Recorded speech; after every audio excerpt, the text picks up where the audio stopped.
Vuelta completa. Y vamos a hablar con Axel Kicillof, diputado nacional del Frente para la Victoria por la Ciudad de Buenos Aires, exministro de Economía. Muchas gracias, Axel, por atendernos.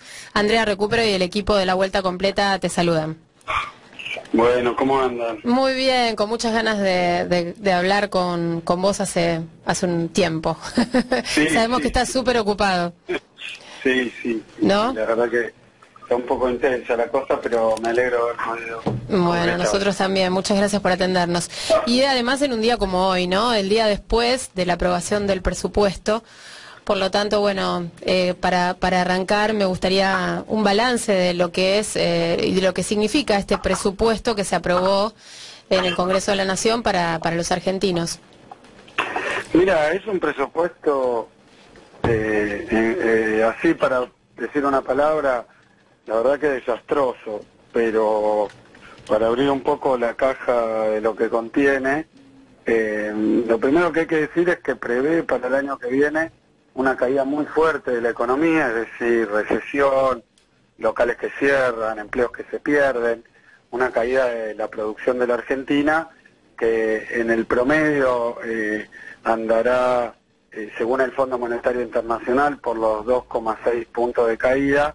El presupuesto plantea menos, pero eso, claro, es un presupuesto que entre las tantas vergüenzas que tiene es que plantea que la economía va a caer, y todas las medidas que contiene el presupuesto en realidad fomentan esa caída de la economía, porque entre los economistas de cualquier escuela de pensamiento que sean, hay una coincidencia con respecto a que el Estado debe tener un papel de amortiguar una caída o fomentar o bueno, expandir, de ser posible, pero tanto el famoso ajuste, déficit cero, como las medidas monetarias que están planteadas, la verdad que lo que van a hacer es profundizar esa recesión.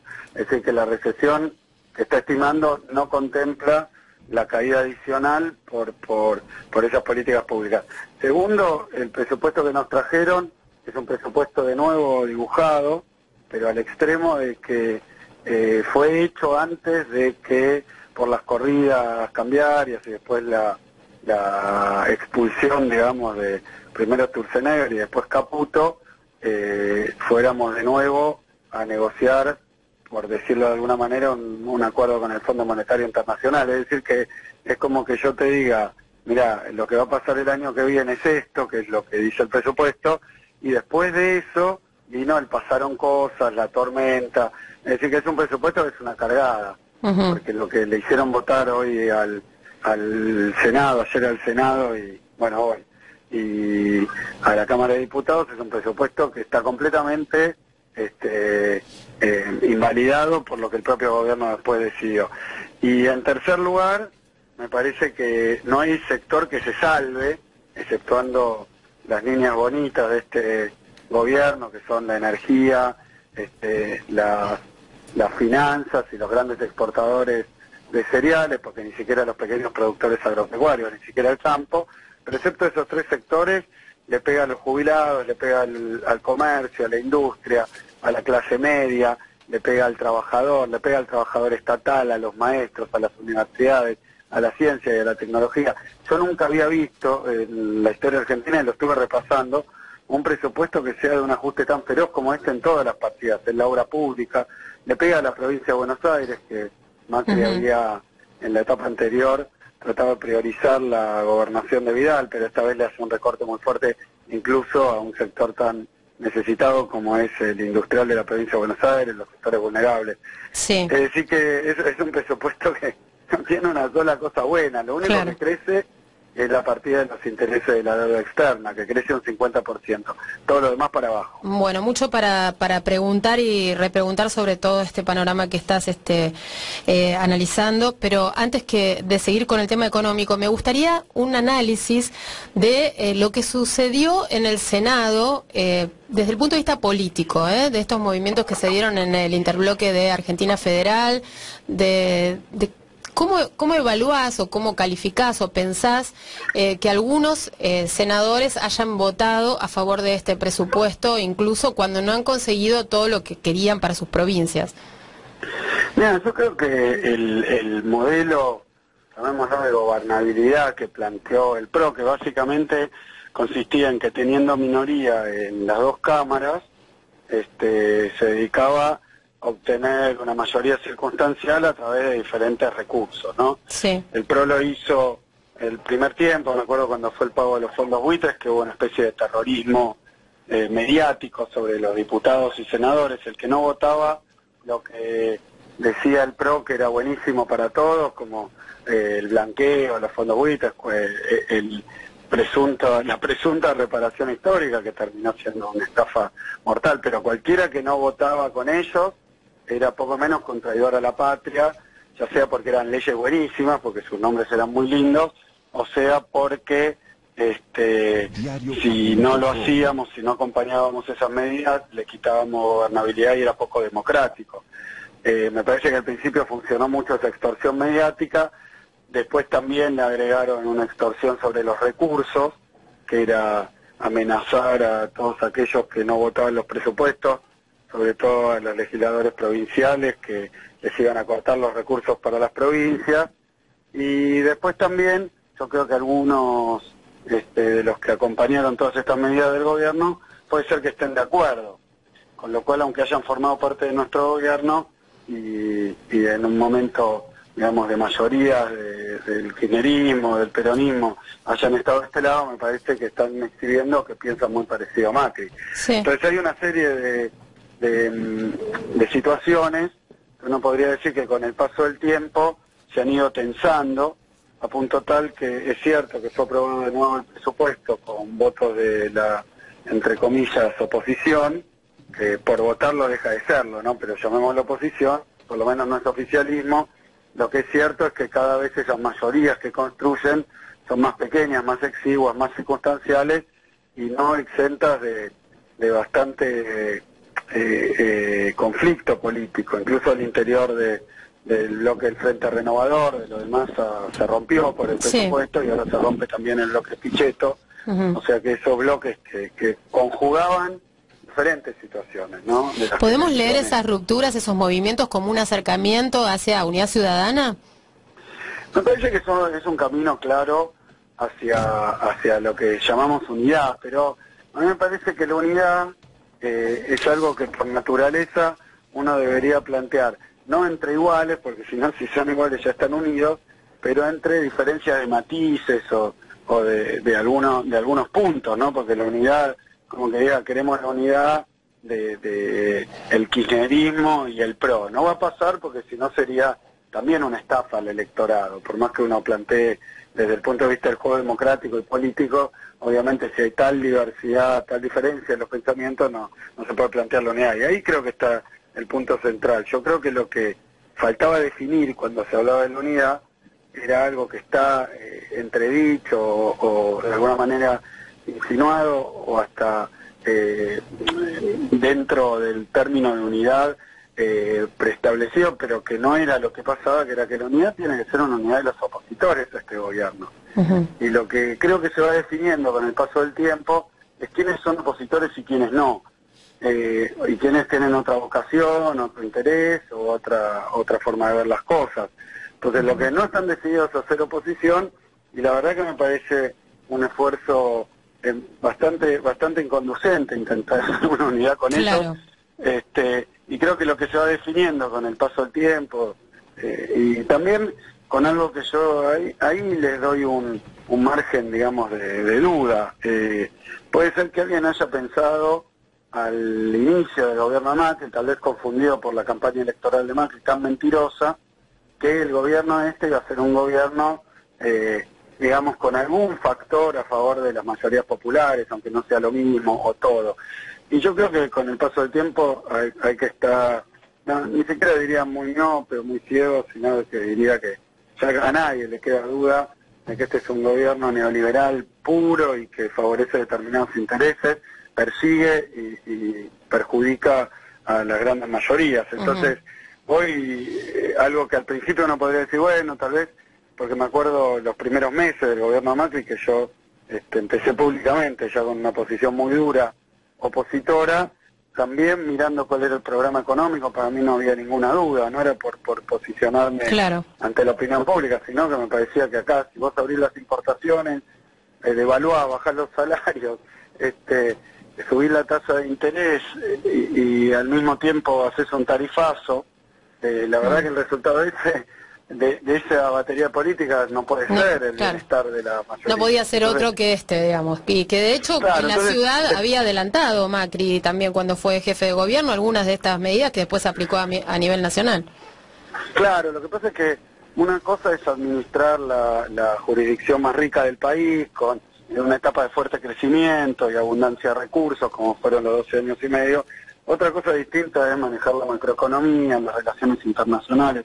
Y ahí me parece que al principio yo dejo un espacio para la duda de que alguien en su buena fe puede haber creído que Macri iba a llevar adelante otras políticas.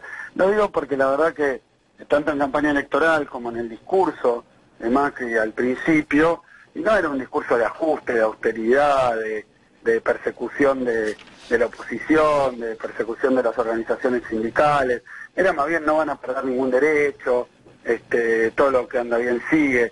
La verdad que después en la práctica, muy rápidamente para mí, y además yo la verdad que conociendo desde el punto de vista de la economía a los que habían sido mis opositores y que pasaron a formar parte del gobierno de Macri en el terreno de la economía, para mí no había ninguna duda que íbamos por la vía de la ortodoxia más rancia, de la cosa más antigua, más trillada y más fracasada desde el punto de vista del crecimiento y más dura desde el punto de vista de la distribución. Entonces, para mí era obvio, pero yo le puedo dar el beneficio de la duda a alguien que haya pensado que tal vez la política era otra y bueno.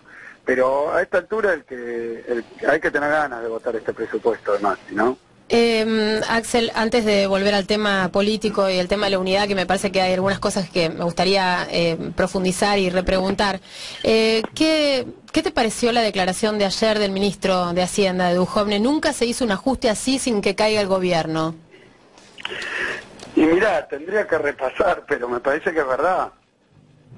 Me parece que es verdad, que lo que está diciendo es raro en boca de un ministro, es raro en boca del que está llevando adelante el ajuste, no sé si tenía un objetivo provocador, porque uno, digamos, aún siendo verdad una apreciación, puede medir sus palabras, porque también en boca del ministro de Economía decir, miren, no sé si lo que está diciendo es que ahora va a pasar eso, o que le sorprende que no ocurra, porque el propio Fondo Monetario Internacional, en su informe, el equipo del fondo, el staff, los empleados del fondo, parecían sorprendidos de que la sociedad argentina haya tolerado estos niveles de ajuste de esta manera. Yo tampoco estoy del todo de acuerdo, lo que pasa es que este es un gobierno de una naturaleza para mí muy poco democrática, tremendamente limitada en su visión democrática, porque yo cuento, no sé si exagero, pero creo que no, más de 10 movilizaciones, marchas, concentraciones superiores al 500.000 de personas y 3 o 4 arriba de 1.000.000 de personas. O sea que si uno ve el grado de movilización y de lo que ha ocurrido en tantos movimientos de protesta y su naturaleza, probablemente sea una de las épocas donde más movilización popular hubo. Pero al gobierno no le importa eso.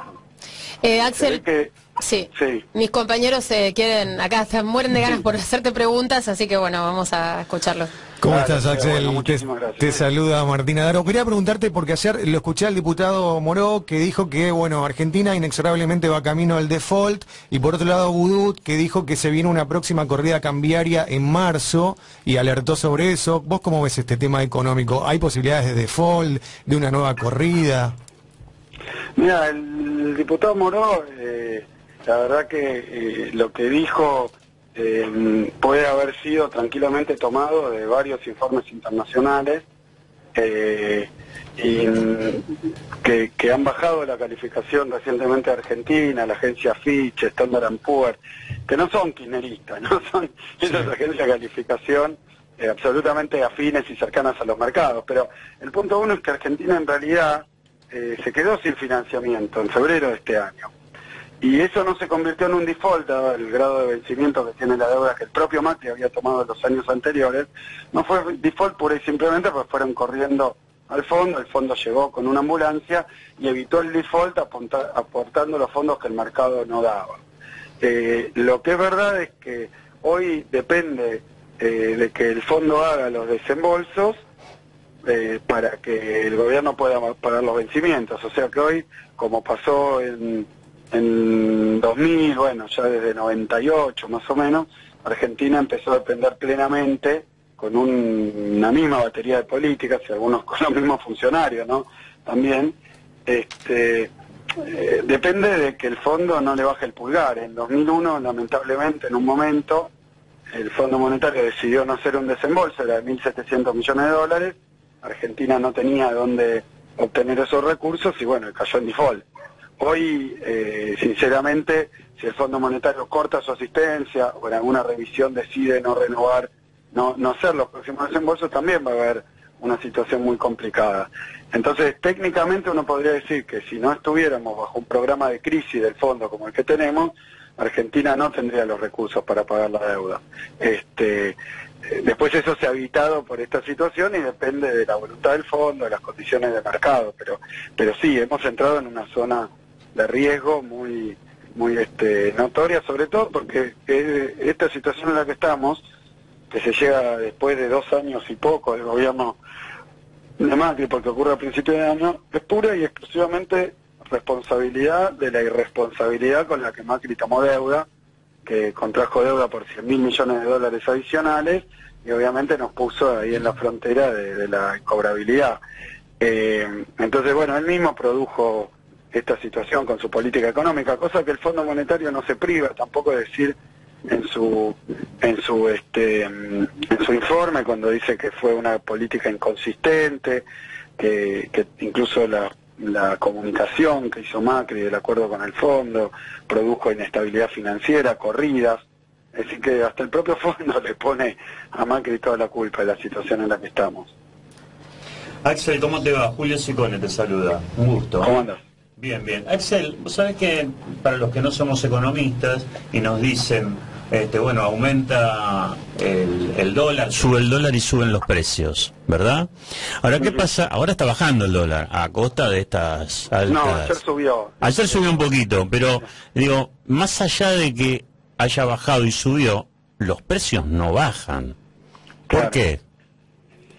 Mira, la inflación en la Argentina es un temazo, ¿no? Que se viene discutiendo, te diría, hace más de los 70 años que plantea Macri, ¿no?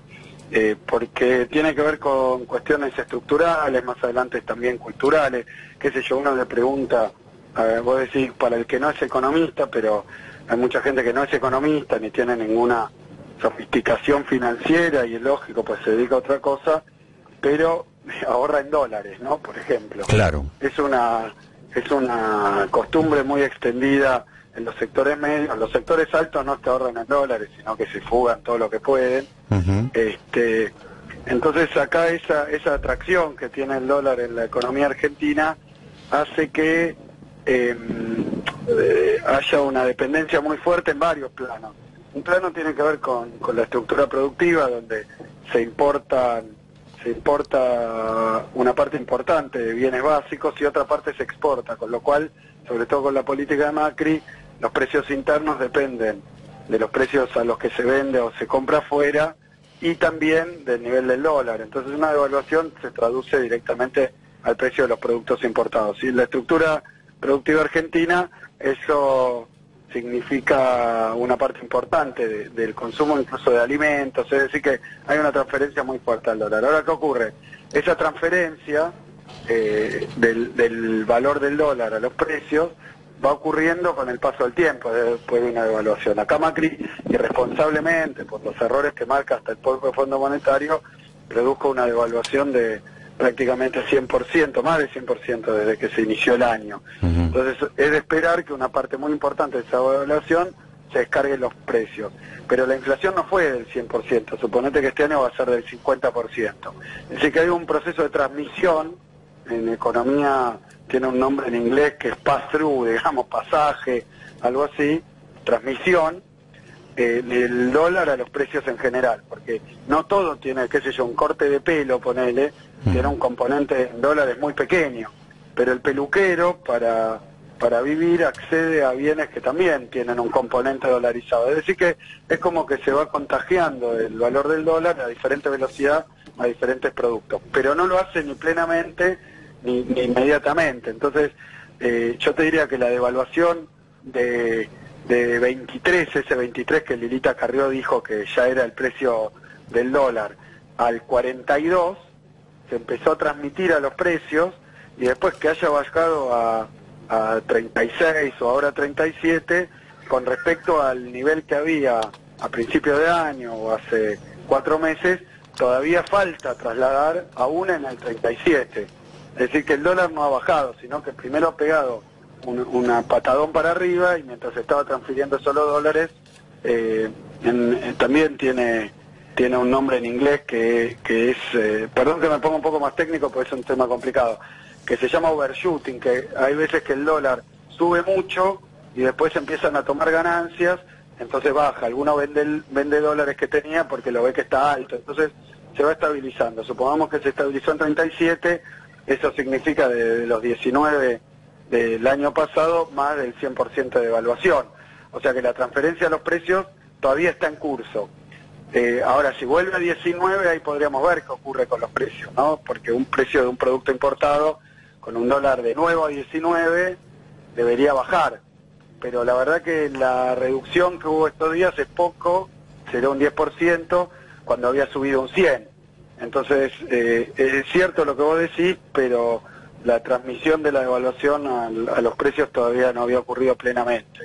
Axel, Después hay varias explicaciones más, como una que dice que en Argentina los precios no bajan, solo suben, sí, son inflexibles. No, pero hay muchos artículos académicos, incluso de uno de los economistas argentinos más importantes de la historia, que se llama Julio Olivera, que planteaba esto, que los precios son inflexibles a la baja.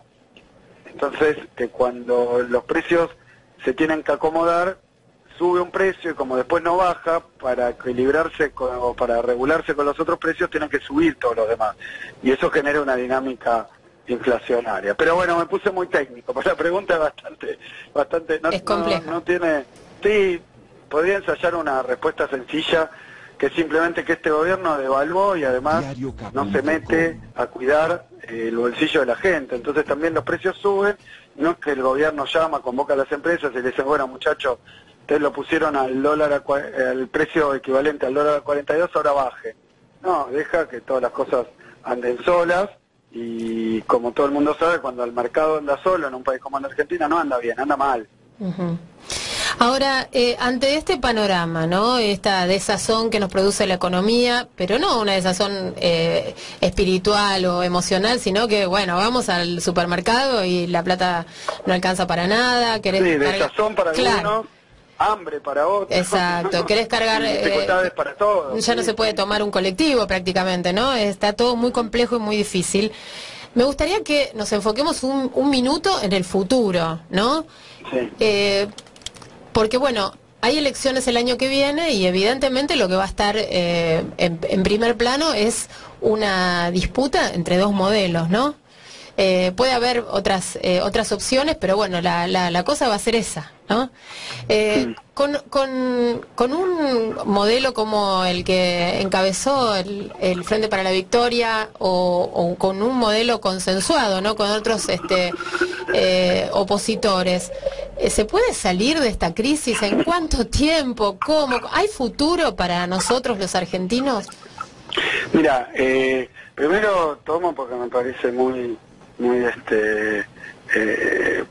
útil y además acertada la clave que vos ponés, porque me parece que es lo que está percibiendo buena parte de nuestra sociedad. En algún momento al principio del gobierno Macri, incluso como un intento en las elecciones de 2015, se planteaba como que no había dos modelos, uno digamos desarrollista, industrialista, inclusivo, y otro más bien primarizador y de exclusión social y de concentración, sino que había una especie de avenida del medio en términos de modelos económicos o modelos de país. Me parece que la propia sociedad con sus decisiones, con su voluntad, va mostrando que no porque quiera colocarse en los extremos, sino porque tampoco se puede hacer un híbrido de un poco y un poco en cuanto a orientación general. Después en la implementación hay montones de grises, pero Sí. vos querés llevar adelante un proceso de industrialización o no, Macri no. Entonces del otro lado empieza a quedar una masa de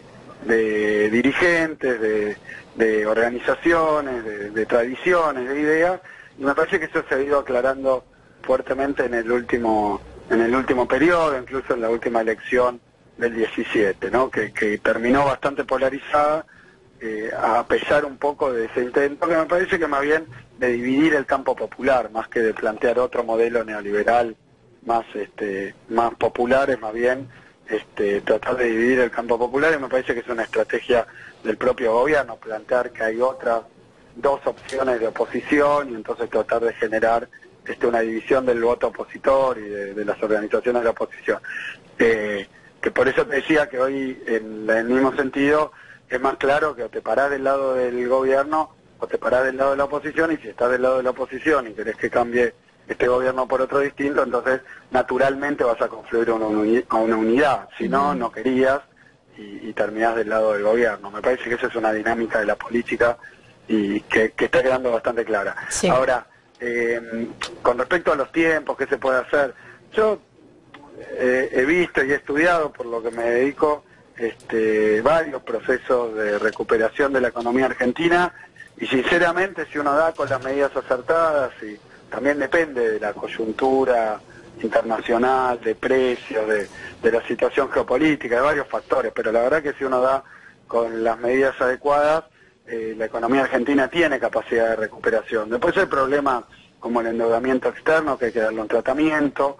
Yo creo que indudablemente con el fondo se impone una renegociación, ¿no?, de las condiciones que pactó Macri, porque ni siquiera defendió el interés de Argentina, firmó cualquier cosa. Entonces me parece que es razonable ir a ver cómo se puede eso poner en un carril de sensatez y ver qué es lo que plantea el propio Fondo Monetario Internacional y en qué situación está, pues es una institución tremendamente desprestigiada, ¿no?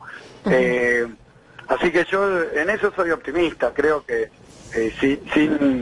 sin poder todavía definir muy claramente el panorama, pues tampoco sabemos en qué situación vamos a estar a fines de 2019, ¿no? Claro. ¿Cuál va a ser la gravedad? ¿Qué es lo que va a seguir haciendo el gobierno?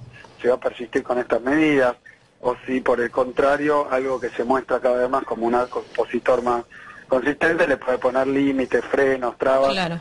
por lo menos a las medidas más graves que va tomando Macri o que desea tomar, y después Bueno, yo pregunto por el futuro, Axel, podría preguntar por el presente, ¿no? Y seguir ahondando en este presupuesto y en estos datos políticos, pero porque la verdad es que desde ayer que no paro de pensar en las declaraciones del ministro Duhovne, ¿no?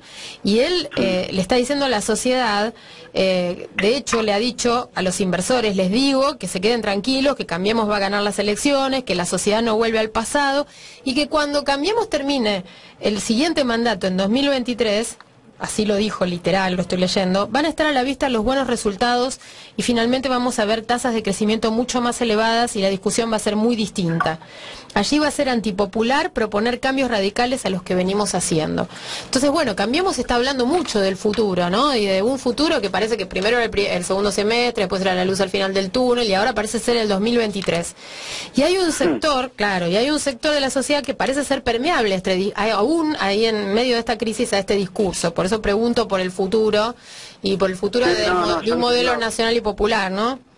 Yo entiendo porque es inquietante. Ahora hay que ver hasta qué punto, sobre todo, qué sé yo, se me ocurren tratamientos médicos que pueden ser cruentos para enfermedades graves, que uno dice, bueno, tengo tal enfermedad, entonces paso y experimento y atravieso todo un tratamiento muy complicado, pero después voy a poder estar mejor. Bueno, el macrismo ya ha demostrado, me parece, y lo ha demostrado sectores muy extendidos, incluso lo que ya se observa en encuestas, pero uno lo ve en la calle, porque todo el mundo tiene la experiencia de que aparezcan arrepentidos, aparezcan enojados con Macri habiéndolo votado. La verdad es que no cumplió nada.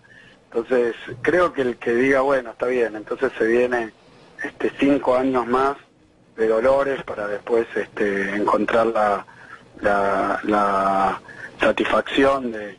Y yo creo que el discurso, en primer lugar, es más realista, porque antes prometían que 3 meses, 4 meses, ahora están diciendo hay que aguantar estos 5 años, pero vos tenés que confiar mucho en un médico que te impone un tratamiento desastroso, y tenés que confiar y haber visto y te tienen que haber probado que ese sufrimiento va a desembocar en una mejora, porque si no, es decir, termina siendo, por lo menos en punto a lo que es el manejo de la esperanza o de la expectativa. Creo que este gobierno le ha fallado tantas veces a su propia palabra que yo no lo veo muy probable que esto cale. Sí veo que en la sociedad argentina hay un sector que, por varios motivos, que son distintos y diversos, pero ha apoyado este tipo de políticas, esta orientación de la economía del país, que no está de acuerdo con la intervención del Estado para el desarrollo, o para la protección de la situación de los más vulnerables, o que no está de acuerdo, qué sé yo, qué te puedo decir, con la independencia de las grandes potencias, o que, bueno, varias cosas que me parece que sí es una posición bastante arraigada, que tiene alguna base económica de sectores del empresariado, sectores muy favorecidos, pero también va más allá de eso. Hay incluso una cuestión ideológica en sectores que no pertenecen a esos sectores, son sectores medios tal vez. Pero yo creo que lo que va pasando al gobierno es que se le va reduciendo su interlocución a esos sectores que siempre han creído en esto, ¿no? Uh-huh. Y que por H o por B, o porque les conviene, o porque no les preocupa, o porque están demasiado convencidos de que esto es así, han apoyado este tipo de políticas y electoralmente han estado siempre de ese lado.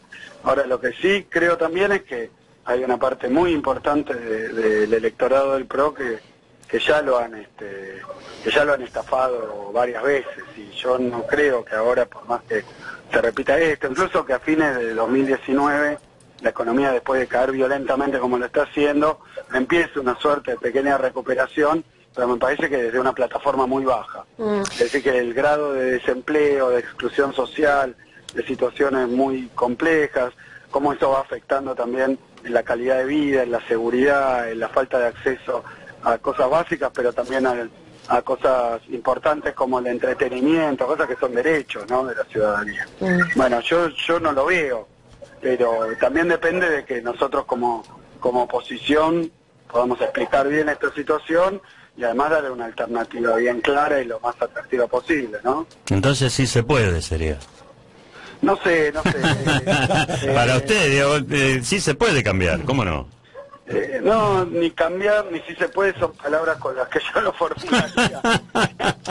Pero, digamos, el significado de esto es que básicamente yo creo que el proyecto económico del PRO ya fracasó con respecto a sus propios objetivos, por lo menos los explícitos. Uh-huh. Entonces, que después de varios fracasos, errores, problemas y desastres, yo no creo que se pueda ganar la confianza de nuevo de la gente con más mentiras, como la que dijo Duhovne, de que después de esto viene el paraíso. Entonces, porque eso es una mentira, ¿no? Nunca ha pasado así, no. Me parece que ellos quieren, en el fondo quieren un país muy distinto, pero que puede contener económicamente y socialmente a una masa de gente mucho menor que la población total de la Argentina. Dicho de otra manera, le va a quedar afuera muchísima gente y no creo que ni que se resigne ni que piense que es el único camino.